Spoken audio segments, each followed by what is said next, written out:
ぐらい前の東洋経済です。不動産二極化時代って書いてあります。何かというと、売れる家と全く売れない家とが分かれるって言ってます。テーマはこれです。資産価値が下がりにくい家を買いですから、ぜひ今日知って帰っていただきたいのは、住宅は資産であるということ。それが自分が主人公の住宅選びということですね。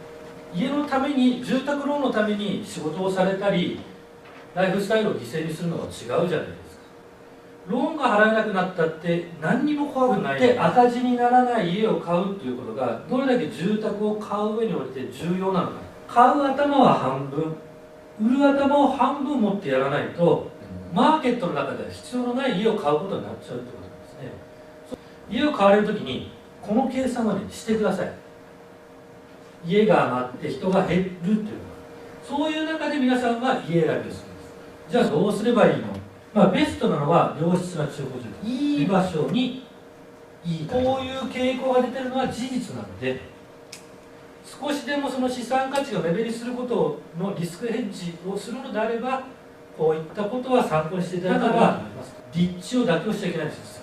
買わない方がいいと中和ですよ。そもそも、土地そのものが持っているリスクっていうのがあります。液状化する土地、買っちゃダメですよ。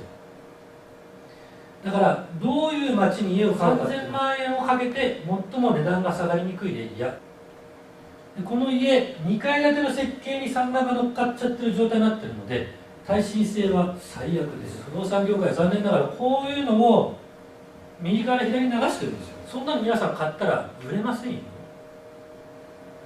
だから売れないもん買っちゃダメなんですよね。その住宅ローン減税を受けるためには、変動化金固定化、こんなに安く借りられることはないです。だからもう二度とこんな 2% なんてのは出ないと思ってもらっていいと思います。住宅ローンは確実に買うことになるんですよ。そうですよね。でちなみに3000万円の住宅ローンで金利が 1% 違うと、生涯 0.1% 違ったら65万違うんですよ。不動産会社を知る不動産業界です。じゃあ不動産屋さん、金融のことはほぼ言わないで、残念ながら不動産業界は全く買い主のことを考えてくれてないと急がせる。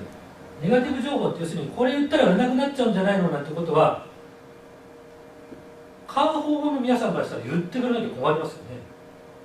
だからね、マイナス情報言わないですよ。自分が売りを預かっている物件を紹介する。手間暇かけていかに安くいい物件を買っていただくか、いい条件でローンを組んでいただくかということに、私たちは買い主のために全力で動く。